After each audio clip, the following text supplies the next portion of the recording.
Friends, thank you for being here to talk, to talk about something that makes some people uncomfortable, to talk about stewardship. But I'm actually really excited to enter into this season. I'm pretty passionate about tithing as a spiritual discipline, and it's been such a huge benefit to my own life. But also, the congregation gets to hear from me all the time. And so I want to do a minimal amount of talking today and a maximum amount of listening. So I'm excited to get to hear from each one of you, and probably good to start with the basics. So would you mind just to introduce yourselves, share how long you've been a member of Central, and maybe a favorite thing about being a member of Central? Well, my name is David Wilden. Jane and I and our family have been members going on 32 years now. We thoroughly enjoyed our time here and the profound impact that it's had on our family through the various programs that are available, not only to the youth, but through to our seniors and so forth, has really had a great impact on our family. And it's been a place where I would be remiss if I didn't say that we've just developed wonderful personal relationships with many of the congregants that are here. That's awesome. I'm Jennifer Akers, and we joined about 25 years ago.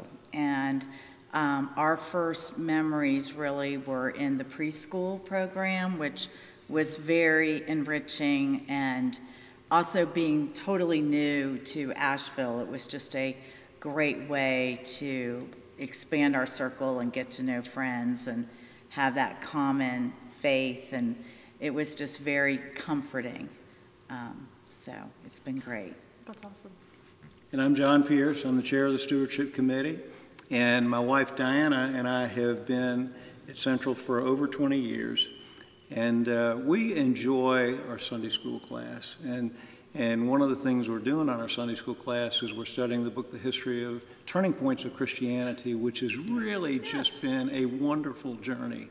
I think one of the things that I have enjoyed the most about Central has been really the sermons, you know, from Rob and now from you. And I guess just from a kind of a discipline standpoint, I take notes about the sermons in each section of my Bible as the scripture comes up. And over the years, and I've been doing it for probably 20 years, it's created just a wonderful reference to go back and look at things and just kind of be spiritually renewed. That is really cool. Well, all of y'all make me excited for what my own family might get to benefit from as our years here increase.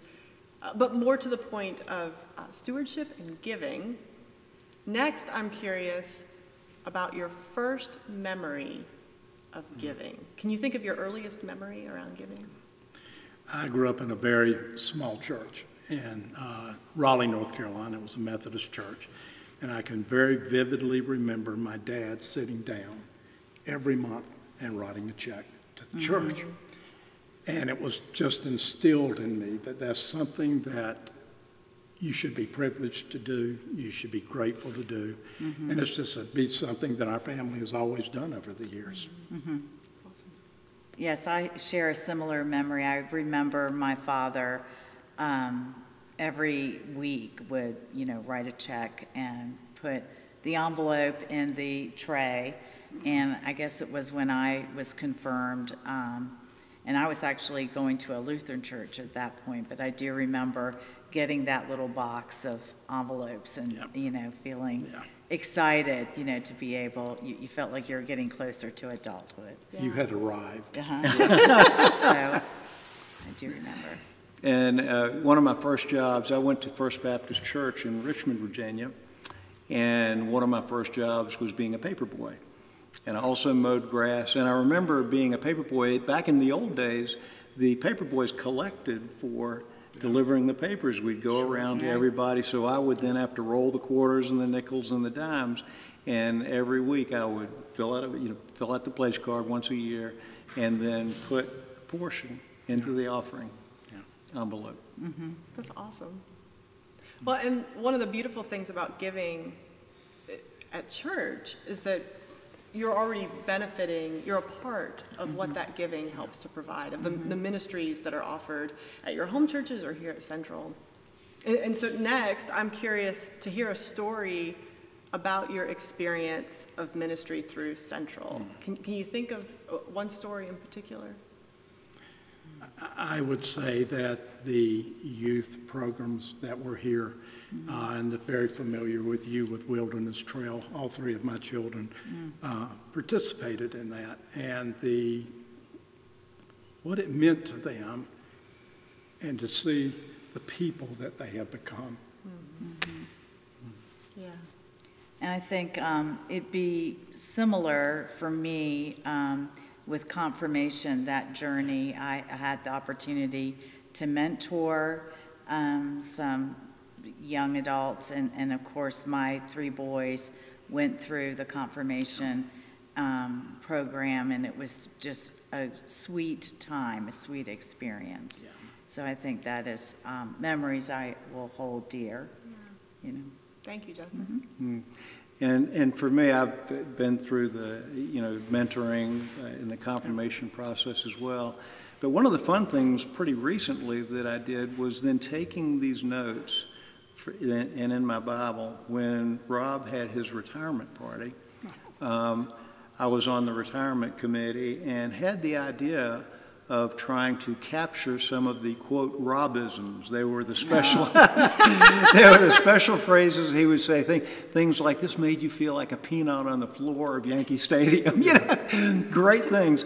And so I then asked people to bring pictures. And so they brought pictures, and then what I did this past spring was I matched the picture with the Robism.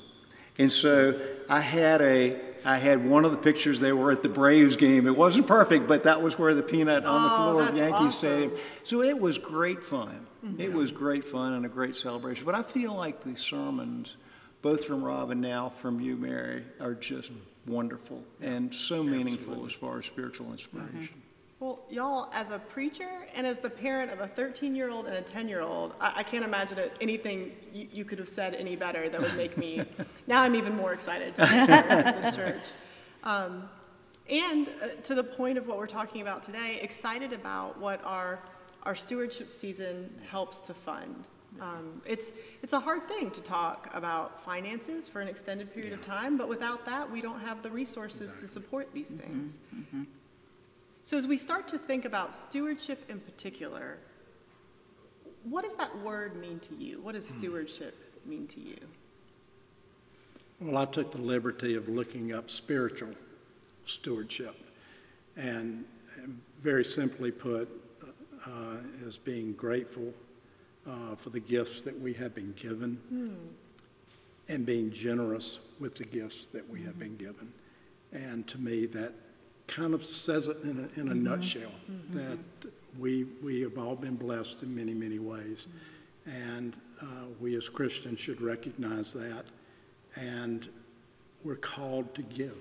We're called to give back for the blessings that we've given, that we've received. So, thanks, David. I think for me, it's a matter of contributing to something that's bigger than myself and bigger than my family, and that to me is very important. That's how I view it. Yeah, that's perfect. And for me, I've got a little bit longer answer on this one. But, being a finance person my whole career, stewardship is just key to the financial backbone of the church, and the gifts that people give through their heart and financially are so important. But I think stewardship also is really taking care of the resources and the gifts that the church has. This past Saturday, I went over to the Fall Festival at the Eastern Campus. J.P. Bullock was there, and Luke and his brother Lyndon. And I got a chance to walk through the church and to see how many things are going on and how well that asset has been stewarded. Through, I mean, there were like 4 or 5 food trucks that are being serviced, and separate boxes in the refrigerator that are locked, a clean kitchen, and then the renting out of a lot of the places so that that outgrowth doesn't fall primarily on the backs of our members. And I think that's being good stewards of an asset. And I was very, very impressed with that situation. And then I think the last thing of stewardship is I think about, we have a creation care committee here at our church, and thinking about stewardship of the earth. And on one of the trips that I made on behalf of the church, I went down to Lumberton, North Carolina, where they had the floods. Yeah. And we were fixing up homes and that type of thing. But a Methodist pastor gave a sermon, and it really touched my heart. And he contrasted the one way of thinking in the song, "This land is your land, this land is my land," from California to the New York Islands, with the hymn, "This is my Father's world." And through my listening ears, all nature sings, around me rings the music of the spheres. And just thinking about this wonderful earth that we live on, to be good stewards is one of the key things to just being a good Christian, I believe. And, you know, our Creation Care Committee, there's going to be a pledge card that's in that, just to talk about ways that we care for the earth. And I just feel like that is so important for one of the precious assets that God has given us. And I think one of the other things that's important with stewardship, it is not about how much money you give. It's about the act of giving. It's about knowing that you contributed to the programs that we have here, and to the ministry that we have here, and to the care that all of us will need at some time in our lives, and knowing that that is there. So I hope people don't get too caught up, and it's not about how much you give, whether it's a quarter or a dime, makes no difference. Just give. Help us maintain what we have here. And in fact, the act of stewardship as a church allows us, no matter how much we are able to contribute, we're all a part of that big thing that we're doing together, Right. that we all get to partner. I feel that especially as a newcomer here, because I feel like the theme for my life right now is I'm coming in midstream to a good thing that's already started and going on. And this series that we're kicking off is part of that too. This is the third year that Central has been doing it. The theme is rooted and connected through grace, gratitude, and growth. And so 3 years ago, we focused on grace. 2 years ago, gratitude. This year, we get to focus on growth. So what do you think growth means for Central? I'll give it a shot. To me, growth in this church and growth in this community is making sure that our doors are open to anyone who wants to worship here, and providing the outreach to the community to allow people to feel comfortable coming into our church. Absolutely. I think increasing presence, I think it's been very valuable that even though it was hard coming to church over these last 3 years, I think the numbers have grown with the actual viewership online. So I think to increase that grasp and that embrace is very important to me. Absolutely. And I think what comes to mind for me is, having studied this book about the turning points of Christianity, there seems to be a repeated pattern of the church, whether it's the Catholic Church or the Protestant churches, continuing to reach out to people so that masses aren't just in Latin, or, you know, the Protestant Reformation and the ability to read the Bible and literacy and so forth. And thinking about that in the context of our church, continuing to reach out to the community and really being able to grow. I do think that, you know, it's very important. Our younger members are very, very important as we, you know, continue to, you know, look at what Christianity and churches in general in the United States. So I think really kind of looking at a renewal. And with you, Mary, here as a new pastor, I mean, there's such excitement and energy and enthusiasm. And, you know, that is just so exciting for the future of this church. Yeah.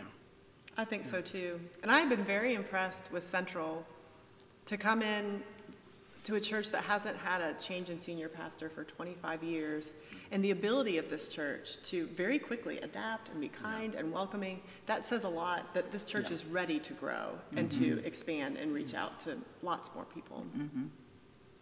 I think that with the challenges that the church is facing today and the changing environment that we see around Christianity and so forth, whatever we can do to, again, keep the doors of the church open. I remember a couple of years ago, I was standing in a pizza place, and one of our members here, Ernest Ferguson, and I were talking, and we ended up just having a discussion and say, how are you handling COVID? And he said, David, everybody needs a sanctuary. Oh, Said it all. Yeah, Absolutely said it all. yeah. Yeah, this is everyone's sanctuary. That's right. That's beautiful.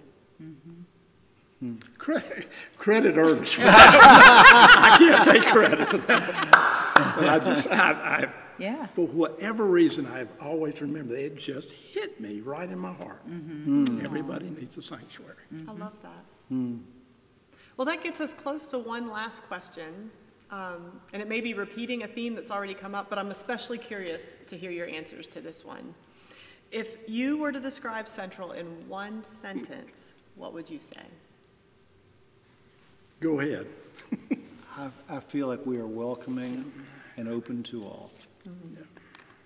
I think it's grace, personified in a beautiful body and sanctuary.